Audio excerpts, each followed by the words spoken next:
제가 통도사에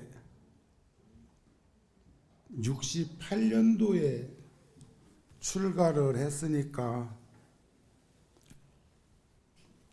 53년 되었네요. 17살 먹던 해 통도사에 왔는데 어느덧 70 노인이 되었습니다. 그래도 작년 코로나 때문에 불자들이 설법전에 들어오지 못하고 영상으로 접할 수밖에 없었는데 종교 시설 가운데에서 유일하게 사찰에서는 코로나 확산이 없어서 그래도 참 불교인들의 여러 가지 그 심성과 마음 씀씀이가 어떤 것인가 하는 부분에 대한 자긍심도 생기고, 그런데 사실 코로나라고 하는 것도 독한 감기의 변종입니다. 변이. 어쨌든지 위생관리 철저히 하시고 DNA가 같은 사람들끼리 모여서 스스럼 없이 살 수 있는 그런 시간들을 가졌으면 좋겠습니다.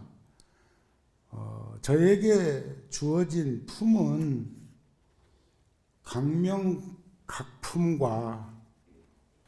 보살 문명품인데, 제가 한 달 이상 화엄경 저에게 주어진 품을 늘 머리맡에 두고 가슴에 새김질을 하면서 시간을 어떻게 잘 여러분들에게 전해드릴까 하는 마음 씀씀이를 가지고 있었고, 예행 연습으로 꿈에서까지 여러분들한테 법문을 드렸던 내용이니까 요약해서 간결하게 1시간 정도 시간을 가지도록 하겠습니다. 화엄경은 7처 9회에 걸쳐서 법문을 하셨는데, 오늘 광명각품은 2번째 걸쳐서 법문하시는 대목이고, 39품 80화음을 기본으로 해서 주제가 정해져 있는데, 광명각이라는 것은 광명을 놓아 깨닫게 된다는 그런 뜻인데, 너무 양이 방대하기도 하고 수없는 부처님들이 계신 도량에서 부처님이 발바닥으로부터 100억 광명을 놓아서 삼천대천 세계에 수없는 연부제 보살과 중생들이 함께하는 그런 구성이 이루어진다, 이렇게 보시면 되겠고, 부처님의 몸의 광명과 문수보살의 지혜의 광명이 합해서 하나가 되어 본질과 현상이 융합한 이치를 깨닫게 하는 품이다, 이렇게 보시면 되겠고요. 우리가 52지의점차를 얘기할 때 십신, 십주, 십행, 십회항, 십지, 등각, 묘각, 그 다음에 무상정등 정각에서 입법배품에서 53 선지식을 이렇게 참방하면서 이루어지는 대목과, 덕생동자 유덕녀가 미륵보살을 권하고, 미륵보살을 만나고 보니까 미륵보살이 문수보살을 또 권해. 가서 보니까 처음에 500 동남 동녀가 있는 곳에서 문수보살로부터 부촉을 받고 선지식 참방에 떠났던 그런 처음 만남과, 또 문수보살을 다시 만났을 때의 거기에서 드러나는 현상에 대해서 화엄경에서 입법 제품에서 말씀하는 그런 대목인데, 여기에서는 믿음에 대한 거예요. 믿음은 도의 근본이요 공덕의 어머니라고 했습니다. 믿음은 도의 근본. 도라는 것은 우리가 성인의 도는 활정도를 이렇게 가름해서 비추어 볼 수가 있을 건데, 그런 것으로 들여다 보면 공덕이라는 것은 무엇일까? 복덕과 지혜미가, 복, 덕, 해를 공덕이라고 그래. 공덕해. 그러니까 믿음이라는 것이 얼마만큼 여러분들이 믿음이 있었기 때문에 불자가 되었고, 또 화엄살림에 올 수 있는 마음을 냈고, 그걸 발심이라고 그래. 또 그 다음에 한 달간이지만 이와 같은 진지한 삶의 현장에 어울림을 가지는 걸 정진이라고 한다. 이렇게 이제 보시면 될 것입니다. 부처님은 처음 정각을 이루신 보리도량에서 자리를 옮겨 보광명전 사자자에 앉아 계시고, 수없는 불보살들이 함께 하면서 거기에 대중들이 모이는 대목이 있더라. 그렇게 이제 보시면 되겠습니다. 아셨죠? 그래서 거기에는 문수보살과 각수보살, 재수보살, 보수보살, 공덕수보살, 또 목수보살, 정진수보살, 또 법수보살, 지수보살, 또 현수보살, 그렇게 문수보살까지 10분의 보살님들이 지금 광명각품에서 이루어지고 있는 것은, 처음에는 문수보살이 부처님의 부촉과 유실력을 받아서 쭉 말씀을 해 오시다가 보살 문명품에 가면은 거기에서는 9 보살들에게 문수보살이 다시 묻습니다. 그런 중에 시간이 여의치 않기 때문에 저는 오늘 한 보살의 물음에 답하는 내용을 전제로 해가지고 말씀을 드리고 시간을 가질까 합니다. 모든 부처님의 신통력으로 시방에 각각 큰 보살이 계시고, 낱낱 보살이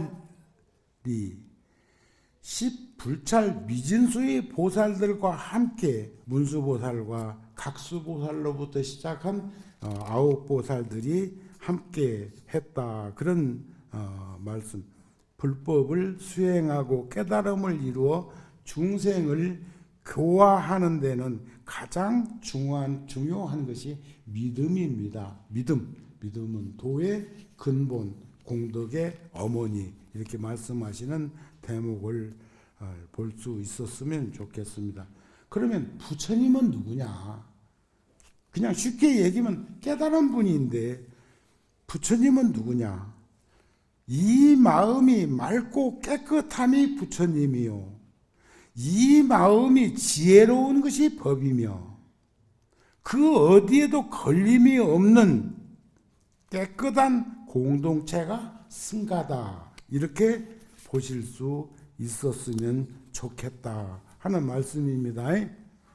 수없는 부처님들이 계시는 대목도 있는데, 그 부처님들에 대한 명호는 범행을 깨끗이 닦았으니 이른바 부동지불, 무예지불, 해탈지불, 유의지불, 명상지불, 구경지불, 최승지불, 자제지불, 법지불, 관찰지불이, 여기서 지불 종이로 만든 부처님이라는 게 아니고 지혜로 구성되어 있는 그런 이름을 가지고 있는 보살들이 계셨고, 아까 9 보살들에 대한 말씀을 드린 것은 머리 숫자, 으뜸 숫자가 다 들어있는 보살들이라는 것을 전제로 해서 말씀을 드렸다. 이런 말씀입니다.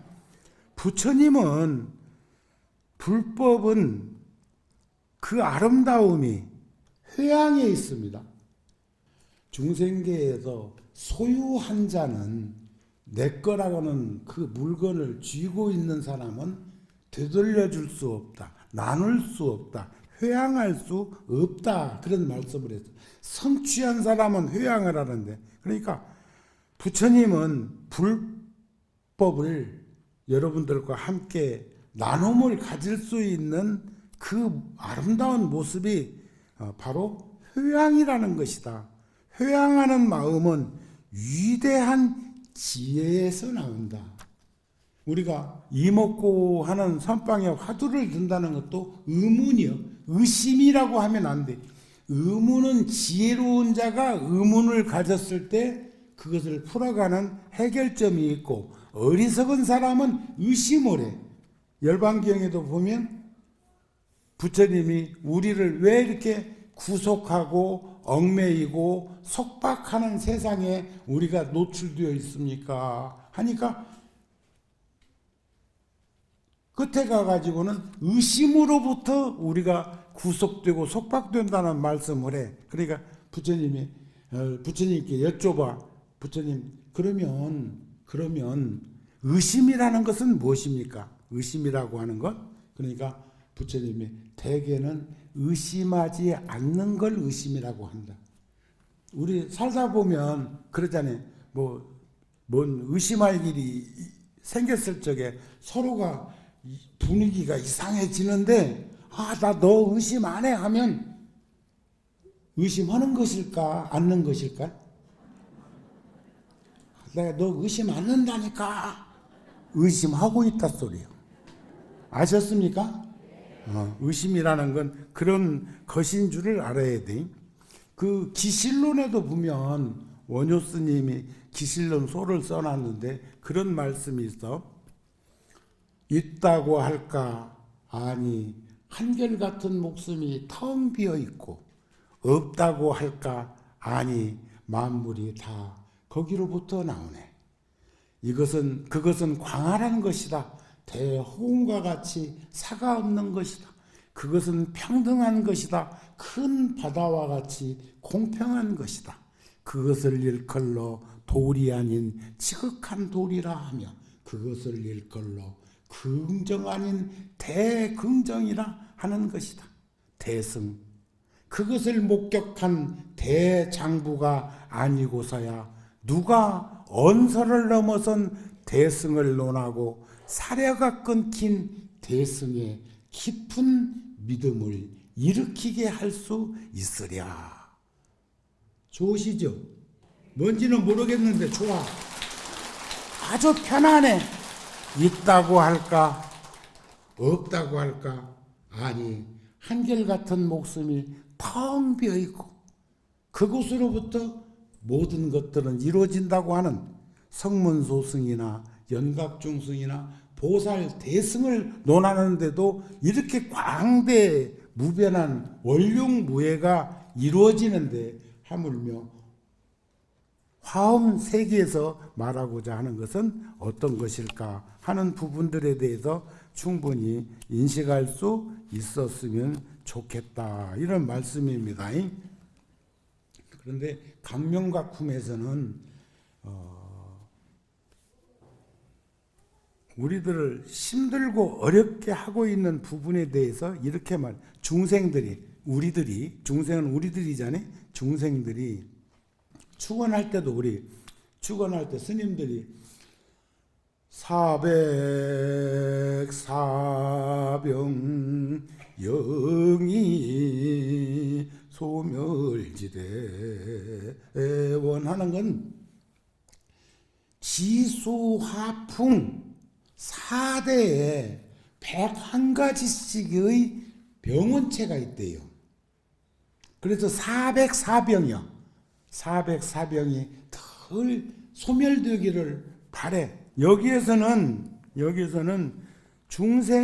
중생이 된 병이 무수히 많은데 그 중에서도 가장 독한 병이 어떤 병일까 하고 보니까 탐짐치 삼독의 병이요.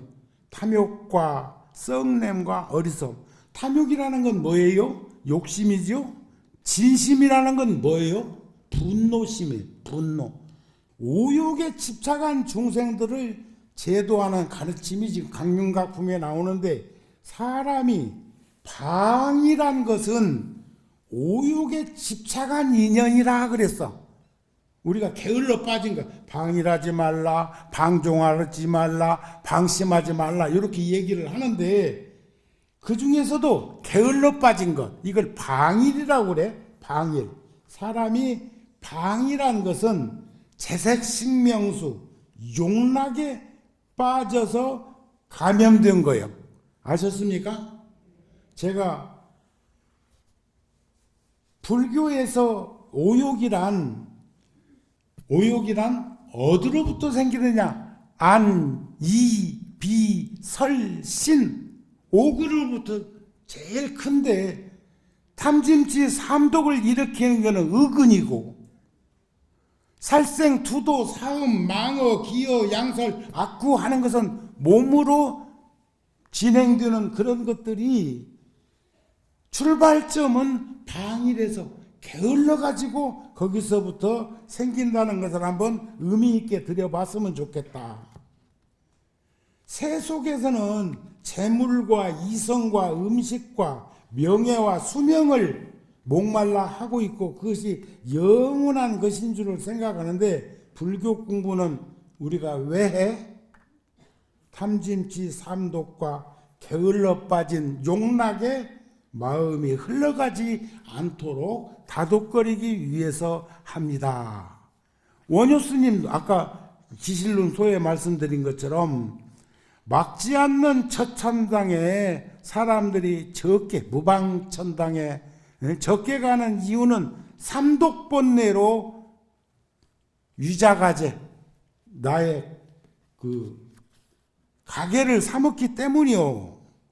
유혹하지 않는 저 악도에, 삼악도에 왜 이렇게 저렇게 많이들 들어가는가 하고 보니까 육신과 오욕으로 그렇게 삼악도에 떨어진다고 하는 것을 우리가 놓치지 말았으면 좋겠습니다. 그런 말씀을 하는 겁니다.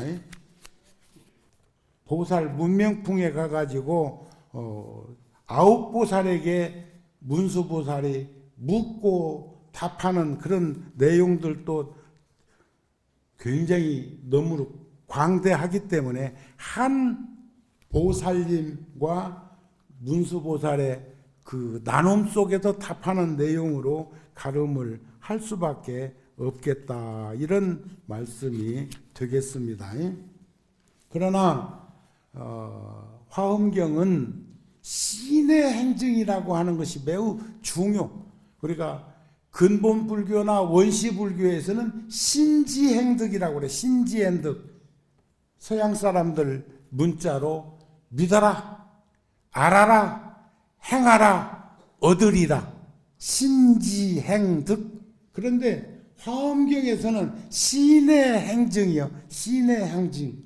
믿음과 이해와 실천과 증득하는 덕목을 이렇게 화엄경에서는 늘 말씀을 하는데, 그래도 그게 십바라미를 통해서 신의 행정의 증장 속에 십주, 십행, 십효양, 십지, 등각, 묘각을 이루어지는 그런 과정을 우리는 충분히 볼 수 있는데, 이것을 열어서 보여서 깨달음의 세계로 들어올 수 있도록 계시 오입을 하는 것이 화엄경의 진정한 가르침입니다 하는 걸로 살펴보았으면 좋겠습니다.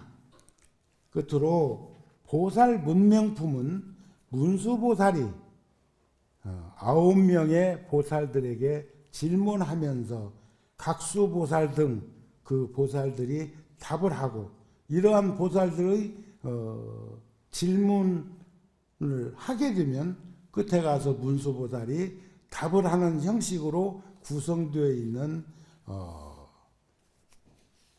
보살 문명품을 한번 살펴볼 수 있었으면 좋겠습니다. 자, 다시 한번 강명각품에서 9보살들을 말씀하는데 우리 같이 한번 해볼까요? 각수보살, 재수보살, 보수보살, 공덕수보살, 목수보살, 정진수보살, 법수보살, 지수보살, 현수보살.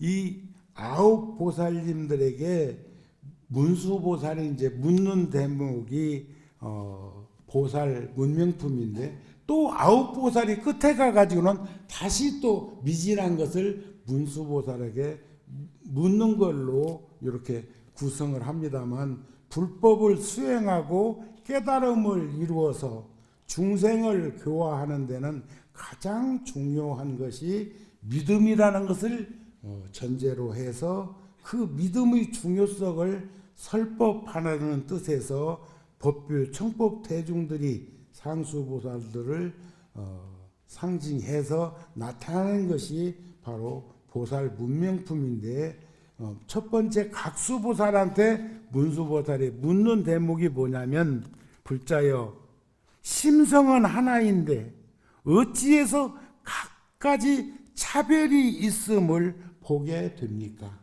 왜 심성은 하나인데 그렇게 84,000 가지로 말하고, 우리가 화엄경만 해더라도 80권 화엄경의 그 원문 글자가 10조 95,048자래요.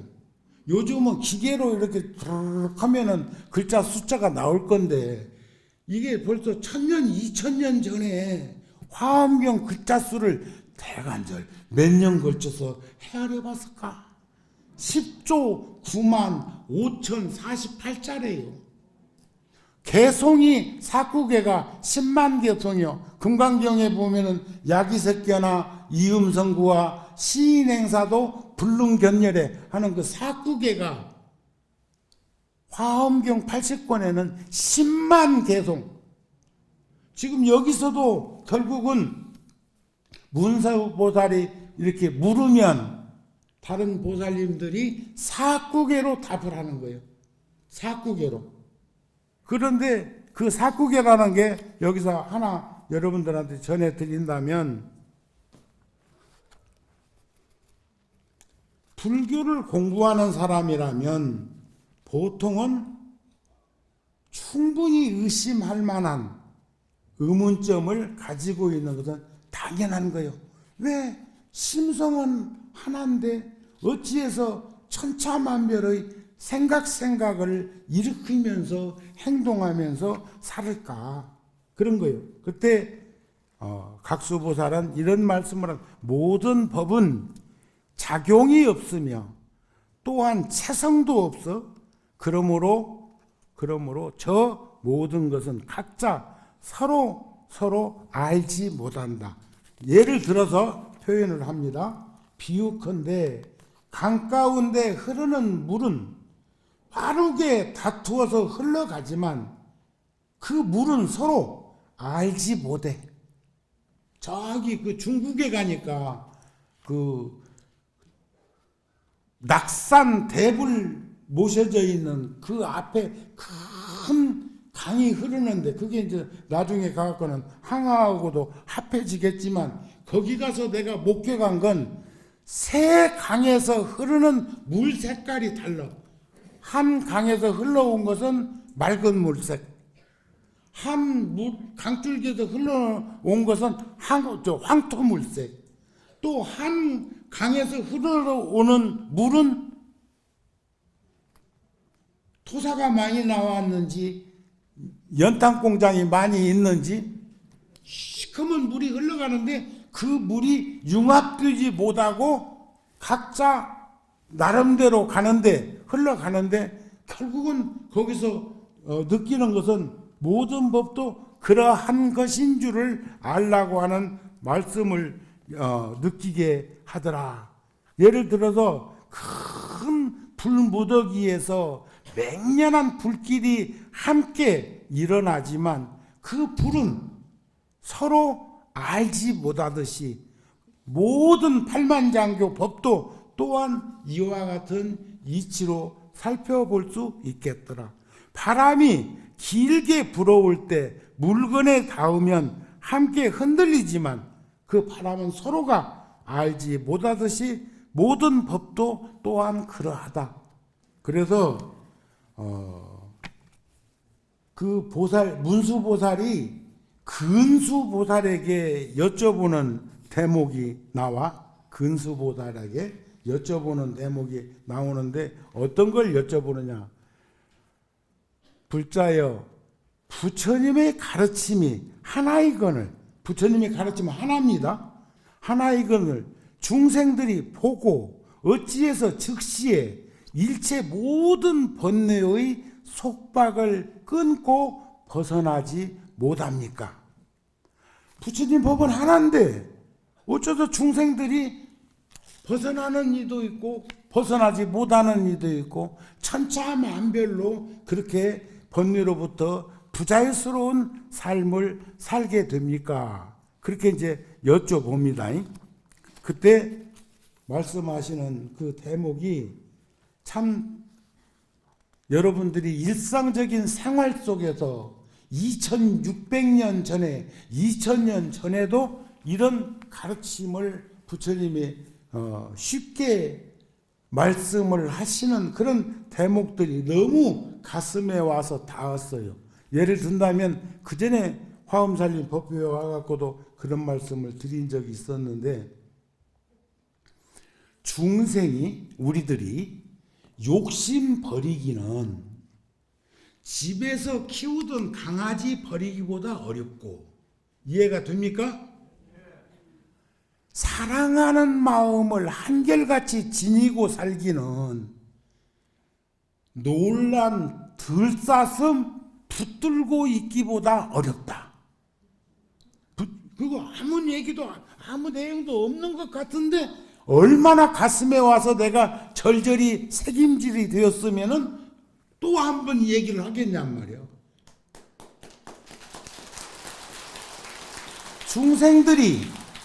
중생들이 욕심 버리기가 집에서 길들여진 강아지 버리기보다 어렵다네. 또 들어와, 집으로. 밖에다 내놔도 강아지는 들어와. 사슴은 놀랜병이 있어. 놀랜병. 그래서 사람 옆에 잘 안 옵니다. 그런데 들사슴은 더해. 그러니까 그냥 들사슴도 아니고 놀란 들사슴을 끌어안고 있으면 몸부림치는 것이 마치 사랑하는 마음을 한결같이 지니고 살기보다 어렵다.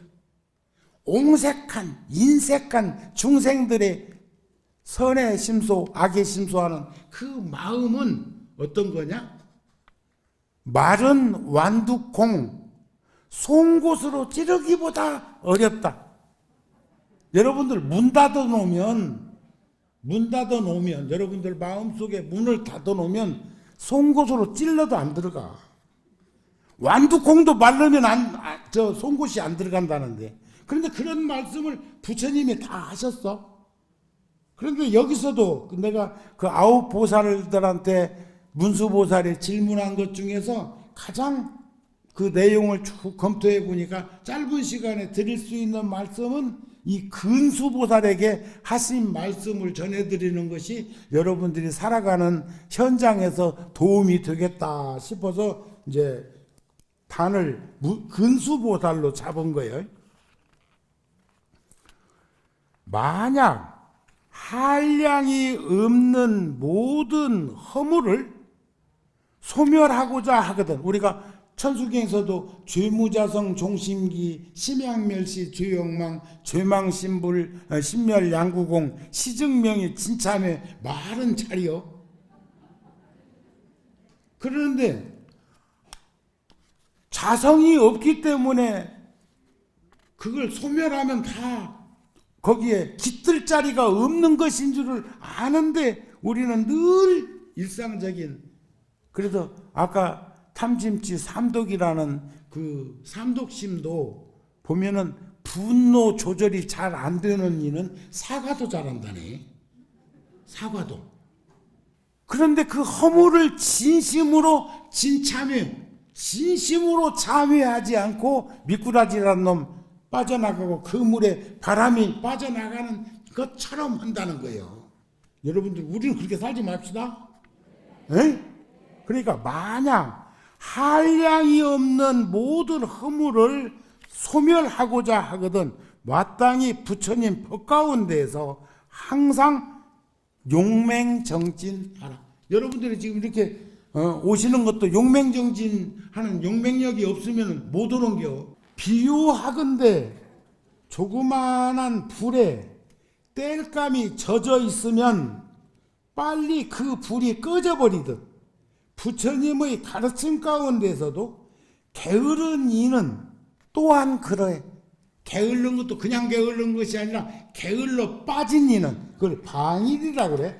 게을러 빠진 이는, 자, 우리 청솔까지도 우리 가난한 시절에 산에서 툭툭 부르다가 겨울에 군부를 떼면 잘 타지만 꺼놓았던 장작을 다시 불 붙이려면 불기운이 몇 배로 더 필요해.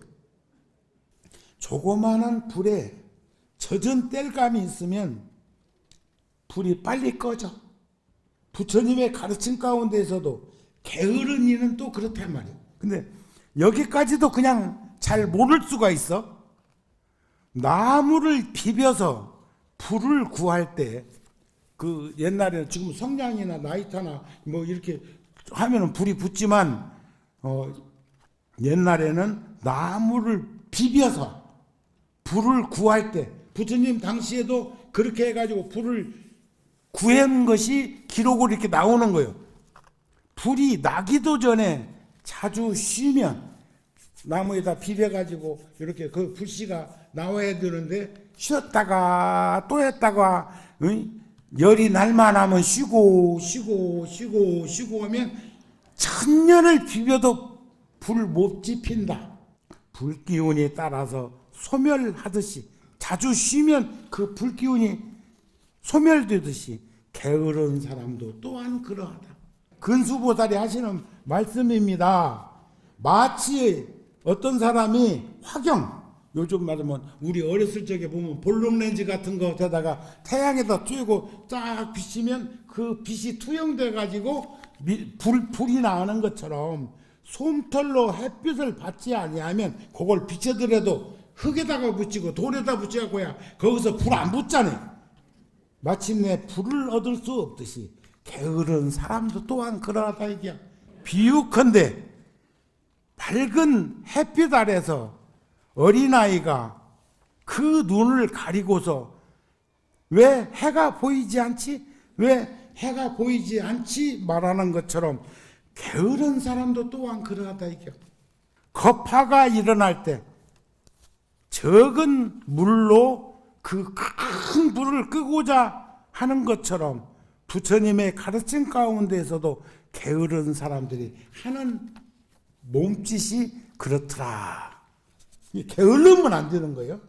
어떤 이가 허물을 보고 단정히 앉아서 움직이지 않고 말로만 허공에 올라갔다고 하듯이 게으른 사람도 또한 그러하다. 얼렁뚱땅 횡설수설 우지자지 갈팡질팡 그렇게 하지 말고, 정진이라는 것은 근수보살이 정진수보살이요.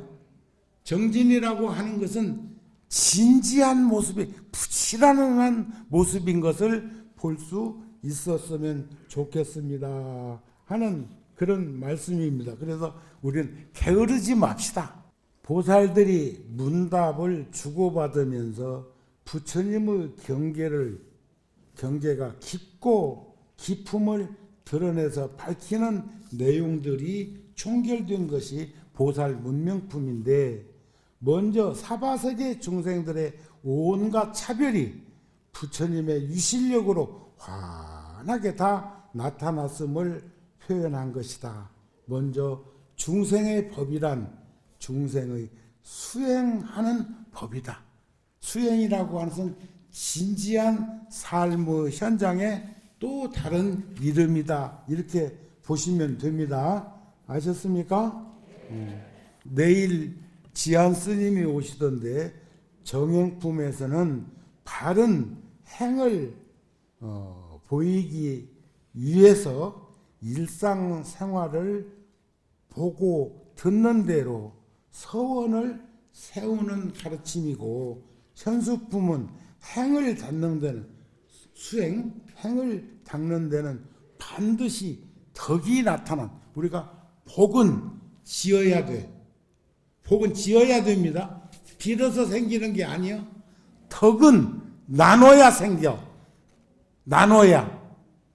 말로는 첫날 만날 해봤자 덕이 덕성스러운 모습을 지닐 수가 없어. 아까 그러잖아요.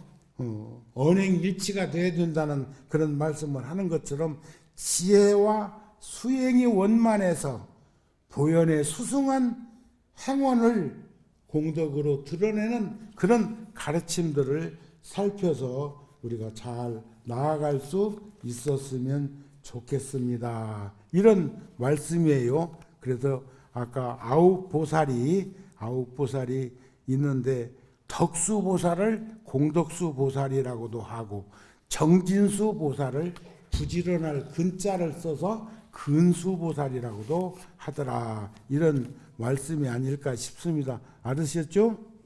그래서 부처님이 보리수 아래에서 바른 깨달음을 이루시고 비로자나 청정 법신으로서 미묘한 덕을 나타낸 것은 화엄의 근본이요, 근원을 드러낸 것이고, 또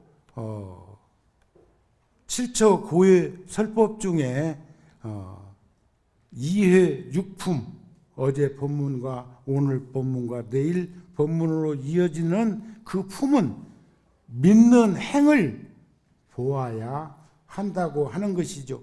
중생의 욕망이 각기 달라. 욕구, 욕망, 욕심이 각기 다르므로 부처님의 가르치는 방법을 또 다르게 하는 거예요. 탁 하면 알아들으면 삼처전심으로 끝내버릴 것을 부처님이 8만 장교, 그것도 우리나라에 전래되는 8만 대장경이 해인사에 가면 81,258장에 양면으로 새겨져 있고 경전으로 묶으니까 6,791권이나 된다고 그러는데, 부처님이 45년 동안 법문한 게 그것만 있는 거 아니에요. 경전은 이 나라 저 나라에 실질적으로 1500년 전만 해도 중국에 능엄경 같은 경전은 너무나 과학적인 가르침이어가지고 믿고 이해하고 따르는 대중들이 없을까 봐서 인도에서 유통시키지 않은 경전이 몇 개까지 있었던 것이 수능엄경입니다. 예를 든다면 그 말씀 중에 맑고 깨끗한 마음이 어둡고 침침한 허공과 만나서 부딪히고 요동치고 흔들리다가 바람 기운 생기고, 마찰력에 불 기운 생기고, 녹은 것은 물 기운이 되고 굳은 것은 흙 기운이 되었다. 이런 말을 또 우리가 음성이 오고 가는 것처럼 느껴지는 그것을 능엄경에서는 진동파장이라고 표현했는데 그때 알아들을 수 있었을까? 응? 우리가 요즘 과학적으로는 눈이 근시, 원시, 난시 하지 않고 금강경에서처럼 오한이 있어서 육안이 있고 천안이 있고 해안이 있고 법안이 있고 불안이 있는 안목이 있는 눈까지를 표현하기도 하지만 X선이나 적유선이나 우주선이나 감마선이라는 빛깔을 그 시대에 누가 인정했을까? 그런데 지금은 다 있다고 하는 거 공감하고 동의하고 알고 있잖아요. 그러시죠? 그런 것들을 비추어 보면서 우리가 충분히 좀 열심히 살고 시간 속에 노출된 우리 생명이 현상으로는 노병사가 있지만 본성의 자리는 생멸이 없고 증감이 없고 미추가 없고 대소가 없고 장단이 없고 전후가 없고 한결같은 그런 자리에서 우리는 머무르고 있는 거예요. 다만 2년 소생해서 연기해서 육도를 윤회하고 있을 뿐이지 이젠 거기서로부터 정립된 삶을 살아야 되지 않겠습니까?